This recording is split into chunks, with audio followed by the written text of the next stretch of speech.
warahmatullahi wabarakatuh. Halo teman-teman, apa kabar? Semoga baik-baik aja ya. Nah, kali ini kami dari kelompok 5 sesuai judulnya akan membahas tentang hukum perbankan. Kira-kira apa sih hukum perbankan itu? Nah, sebelum kita lanjut ke pembahasannya, kita intip dulu ya daftar isinya. Nah, jadi pertama-tama kita akan membahas tentang dasar hukum dan fungsi dari perbankan itu sendiri.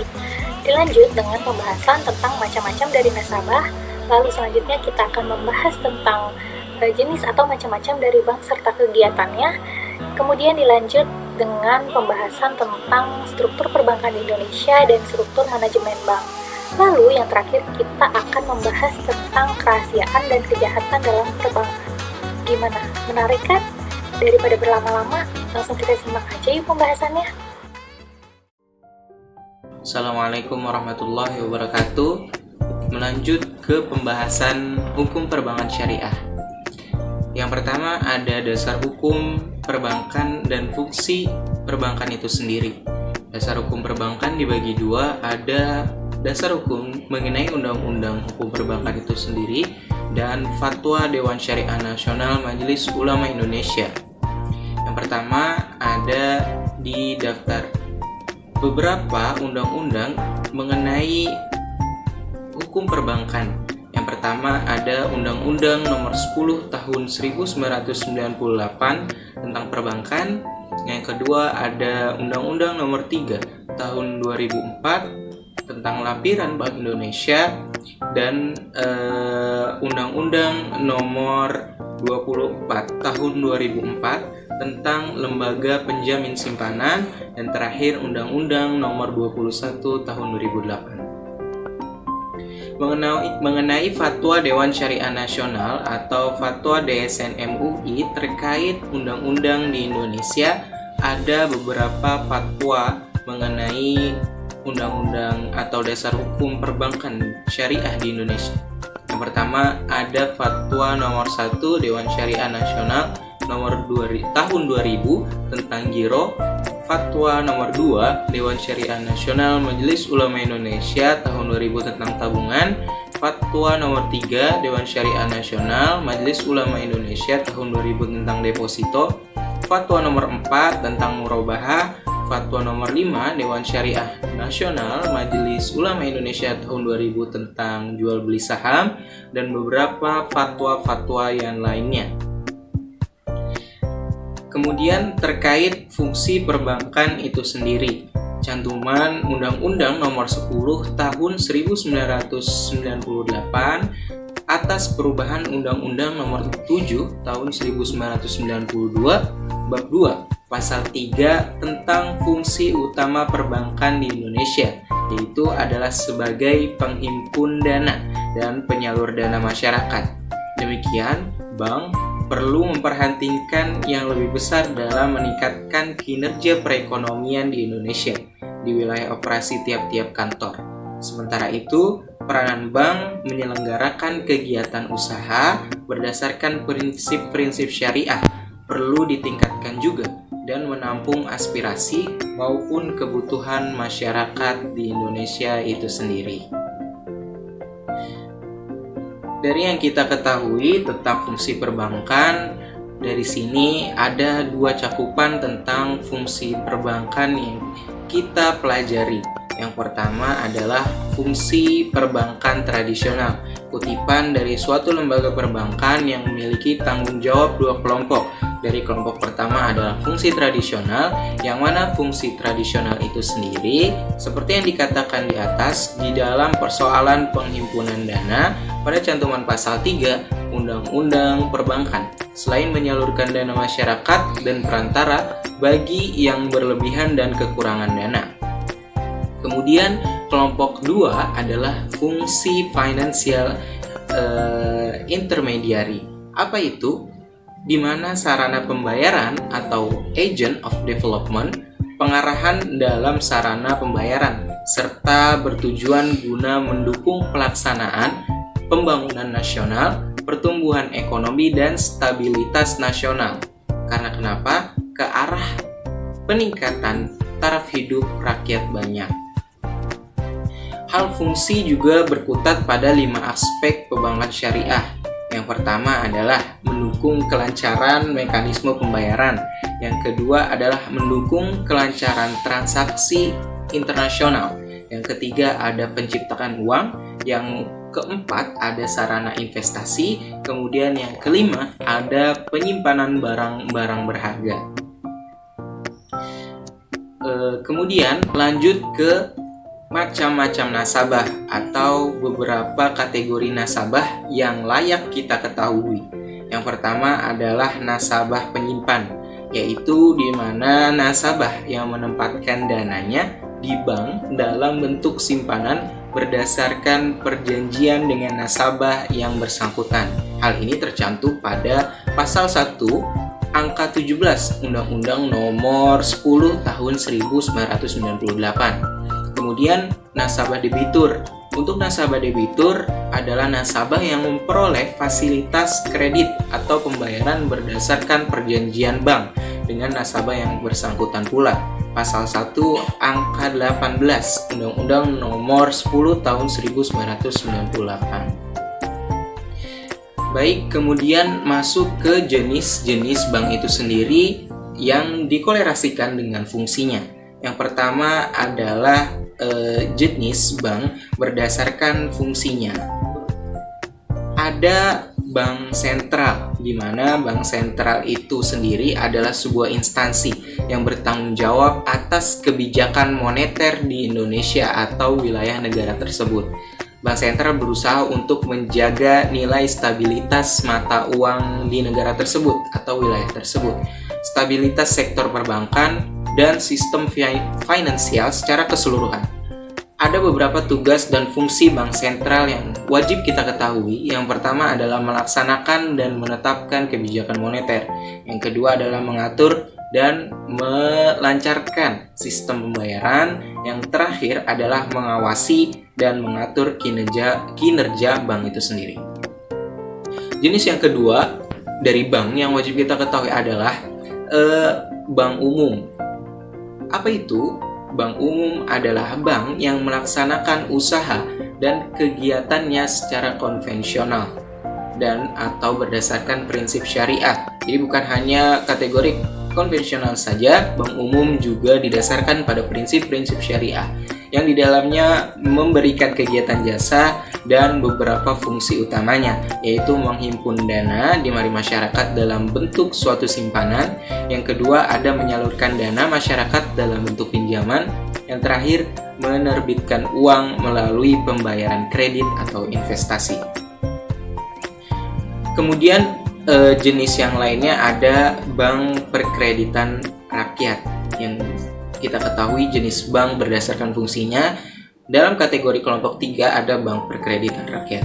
Bank perkreditan rakyat apa itu? Adalah bank yang melaksanakan kegiatan secara konvensional atau syariah seperti bank umum pada umumnya, tetapi di dalamnya tidak memberikan jasa dalam lalu lintas pembayaran, kecuali bank umum yang mengutamakan kegiatan jasa dalam lalu lintas pembayaran.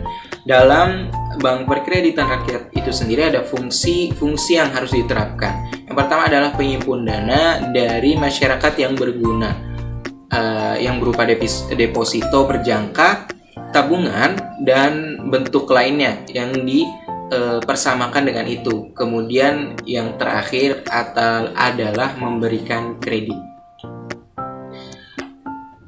Kita masuk ke jenis bank berdasarkan kepemilikan.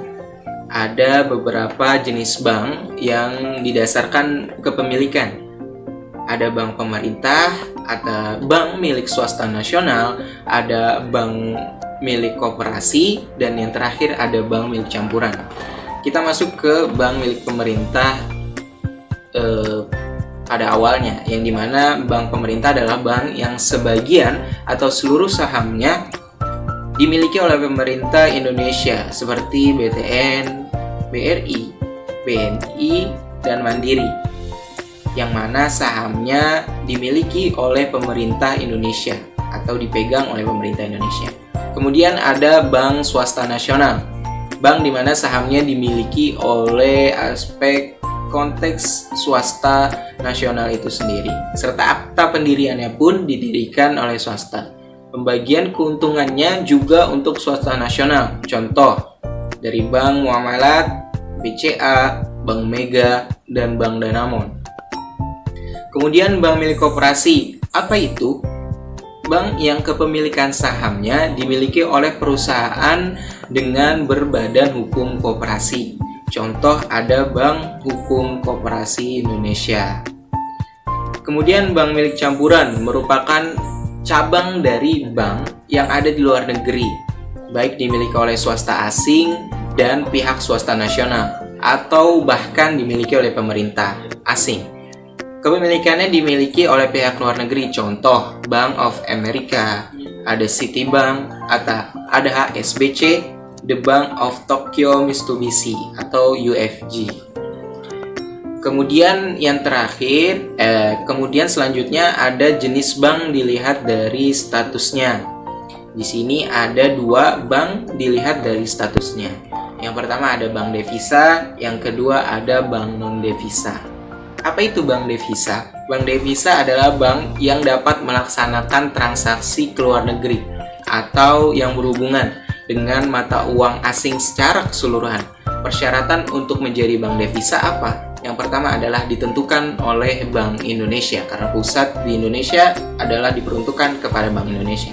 Kemudian bank non devisa, bank yang belum mempunyai izin untuk melakukan kegiatan transaksi dengan pihak asing, layaknya bank devisa. Jadi bank non devisa hanya melakukan kegiatan transaksi dalam batas-batas wilayah negara tertentu. Kemudian selanjutnya ada bank menurut operasionalnya, yang situ ada bank konvensional seperti yang kita ketahui dan bank syariah. Kemudian ada bank menurut badan usaha, bank yang berbentuk dengan perseroan terbatas seperti firma, koperasi, perusahaan perseorangan, dan lain-lain. Yang terakhir ada jenis-jenis bank menurut organisasinya. Di sini ada unit banking, ada branch banking, ada korespondensi. Untuk unit banking apa itu? Yaitu bank yang hanya memiliki satu organisasi saja dan tidak memiliki cabang di daerah lain. Kemudian ada branch banking, yaitu adalah bank yang sudah memiliki cabang-cabangnya di wilayah lain. Kemudian terakhir ada korespondensi, yaitu bank yang dapat melakukan kegiatan pemeriksaan, dokumen ekspor, impor, dan kegiatan utamanya di luar negeri sekalipun. Kita masuk ke struktur perbankan di Indonesia dan struktur manajemen bank itu sendiri. Dari struktur perbankan di Indonesia ada yang pertama adalah pemilik atau pemegang saham. Kemudian dewan komisaris yang mana berjumlah 3 orang sehingga menyamai atau tidak melebihi dari jumlah direksi yang terdiri atas komisaris utama dan 2 orang anggota komisaris. Yang ketiga ada direksi, yang keempat ada direktur kepatuhan dan tanggung jawab. Direktur kepatuhan telah sesuai dengan PBI yang berlaku maupun best practice perbankan. Kemudian komite-komite bank yang diwajibkan mengikuti komite audit, komite pemantau resiko, komite remunerasi, dan komite nominasi. Kemudian ada Dewan Pengawas Syariah. Ini yang penting, Dewan Syariah Nasional mengemukakan badan independen yang ditempatkan pada anggota yang harus ditetapkan atau DPS di pakar bidang syariah, muamalah, serta memiliki pengetahuan tentang perbankan. Kemudian yang terakhir ada Dewan Nasional Syariah, atau merupakan bagian dari jenis Majelis Ulama Indonesia yang bertugas untuk menumbuh kembangkan nilai-nilai penerapan atau nilai-nilai syariah dalam kegiatan perekonomian pada umumnya. Di mana Dewan Syariah Nasional juga mempunyai beberapa wewenang yang harus ditetapkan. Kemudian ada struktur manajemen bank. Manajemen bank kita harus lebih dulu mengetahui tentang arti manajemen dan bank itu sendiri. di mana manajemen adalah proses pembimbingan dan pemberian fasilitas terhadap pekerjaan orang-orang yang terorganisir dalam kelompok untuk mencapai suatu tujuan yang dikehendaki. Manajemen hanya merupakan alat untuk mencapai tujuan yang diinginkan dan tujuan perusahaan, karyawan, maupun masyarakat. Dengan manajemen daya guna dan hasil guna, unsur-unsur manajemen akan ditinggikan. Demikian juga di dalam dunia perbankan, manajemen sungguh penting dan menjadi sebab hal yang mempengaruhi kinerja perbankan dari kepercayaan masyarakat. Kemudian masuk ke dalam struktur organisasi bank dan penerapan. Ada suatu susunan dan hubungannya antara tiap-tiap bagian dan serta posisi ada pada organisasi bank dalam menjalankan operasionalnya. Itu dibutuhkan di dalam struktur organisasi bank. Untuk mencapai suatu tujuan, biasanya terdapat tingkatan organisasi manajemen, yakni ada top management, kemudian middle management, dan lower management. Kemudian dari teori kerahasiaan di dalam bank, yang kita ketahui ada dua teori kerahasiaan yang berada di dalam bank. Yang pertama ada teori kerahasiaan yang bersifat mutlak, kemudian ada teori kerahasiaan yang bersifat relatif. Untuk teori kerahasiaan yang bersifat mutlak, menurut teori ini atau absolutely teori yang seperti kita ketahui mempunyai kewajiban untuk menyimpan rahasia atau keterangan-keterangan mengenai nasabahnya yang diketahui bank karena kegiatan usahanya dalam keadaan apapun juga, dalam keadaan biasa ataupun luar biasa. Kemudian teori bank yang menurutnya bersifat relatif. Ada beberapa penerapan dari teori bank yang bersifat relatif di dalam Undang-Undang tentang Rahasia Bank Nomor 23 PRP tahun 1960, Undang-Undang Nomor 14 tahun 1967 tentang pokok-pokok perbankan, rahasia bank menurut Undang-Undang Nomor 7 tahun 1992 Jungto, Undang-Undang Nomor 10 tahun 1998 tentang perbankan, pengecualian ketentuan rahasia bank menurut Undang-Undang Nomor 7 tahun 1992, kemudian pengecualian terhadap ketentuan rahasia bank di luar Undang-Undang Nomor 7 tahun 92 Jungto, Undang-Undang Nomor 10 tahun 1998 tentang perbankan, dan sanksi atas pelanggaran ketentuan rahasia bank. Di mana teori rahasia bank yang bersifat relatif ini diperbolehkan membuka rahasia atau memberikan keterangan mengenai nasabahnya apabila untuk kepentingan yang mendesak, misalnya untuk kepentingan negara atau kepentingan umum. Kemudian masuk dengan beberapa ketentuan pasal 40 yang diuraikan secara sistematis terhadap pengecualian ketentuan rahasia bank. Yang pertama adalah untuk kepentingan perpajakan, yang kedua ada untuk kepentingan penyelesaian piutang bank yang telah diserahkan kepada BUPLN atau PUPN. Kemudian ada untuk kepentingan peradilan dalam perkara pidana. Selanjutnya ada dalam perkara perdata antara bank dengan nasabah, dalam tukar-menukar informasi antar bank, atau atas permintaan persetujuan atau kuasa dari nasabah, penyimpan, atau ahli warisnya. Kejahatan dalam perbankan. Seperti yang kita wajib ketahui, ada beberapa kejahatan di dalam perbankan sebagai tindak pidana ekonomi dan tindak pidana perbankan, yang dimana tindak pidana itu di bidang perbankan merupakan tindak pidana ekonomi yang mempunyai unsur-unsur dan beberapa poin-poin pentingnya. Yang pertama adalah suatu perbuatan di mana melawan hukum, kejahatan yang dilakukan seperti pekerjaan advokat, akuntan, dan dokter. Kemudian ada tindak pidana perbankan yang merupakan white collar crime. Yang pertama yang tadi adalah unsur tindak pidana ekonomi menurut Conklin. Yang kedua ada tindak pidana di bidang perbankan menurut collar crime. Yang ketiga ada penipuan di bidang perkreditan. Yang terakhir ada pengenaan pidana yang terkait kejahatan dan pelanggaran pada perbankan. Menurut Conklin ada 3, di mana suatu perbuatan melawan hukum yang diancam dari sanksi pidana yang seperti disebutkan. Kemudian yang kedua dilakukan oleh perseorangan atau koperasi di dalam pekerjaan yang sah atau dalam usahanya di bidang industri atau perdagangan. Kemudian yang terakhir ada tujuannya memperoleh uang, kekayaan, menghindari pembayaran uang atau menghindari kekayaan, kerugian, keuntungan bisnis atau keuntungan pribadi. Tindak pidana di bidang perbankan merupakan dari white collar crime. White collar dapat dikelompokkan dalam yang pertama ada kelompokan yang dilakukan dari kalangan profesi yang seperti disebutkan dari advokat, dokter maupun akuntan. Yang kemudian kejahatan yang dilakukan oleh pemerintah aparat, penyalahgunaan kekuasaan, dan pelanggaran hak warga negara. Kemudian kejahatan di dalam perbankan.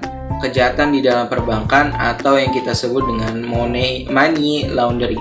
Apa itu money laundering? Money laundering ada sebagai tindak pidana perbankan, kemajuan teknologi dan globalisasi keuangan menyebabkan transaksi di dalam negeri dan antara negara dimungkinkan akan berlangsung hanya dengan beberapa detik. Kemajuan teknologi informasi dan globalisasi keuangan mengakibatkan makin mendunianya perdagangan barang dan jasa secara arus finansial.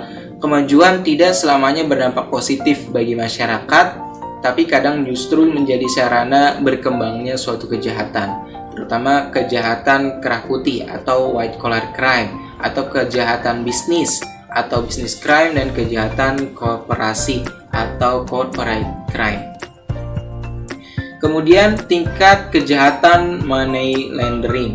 Money laundering ada 2. Yang pertama kejahatan yang menghasilkan uang sendiri. Yang kedua ada kejahatan yang melakukan pemutihan uang. Kejahatan yang menghasilkan uang sendiri, misalnya perdagangan obat bius, korupsi, dan sebagainya. Untuk kejahatan pemutihan uang, yakni hasil uang kejahatan itu diproses dari pemutihannya, di mana terhadap pemrosesan ini secara formal kelihatannya legal, tetapi secara material dianggap ilegal. Faktor-faktor timbulnya money laundering. Di sini ada beberapa faktor yang disebutkan dari timbulnya money laundering. Yang pertama ada ketentuan rahasia yang sangat ketat, yang kemudian dimungkinkan oleh ketentuan perbankan di suatu negara. Seorang menyimpan dana di suatu bank ditentukan dengan nama samaran atau tanpa nama. Yang kemudian beberapa negara tidak bersungguh-sungguh untuk memberantas praktik atau pencucian uang yang dilakukan melalui sistem perbankan di negara tersebut. Dan kemudian ada munculnya jenis uang yang baru disebut electronic money atau e-money. Yang kemudian ada dimungkinkan oleh praktik money laundering dilakukan secara disebut pelapisan atau layering. Berlakunya ketentuan hukum berkenaan dengan kerahasiaan hubungan antara klien dan lawyer. Yang terakhir ada belum adanya undang-undang atau money laundering di negara tersebut.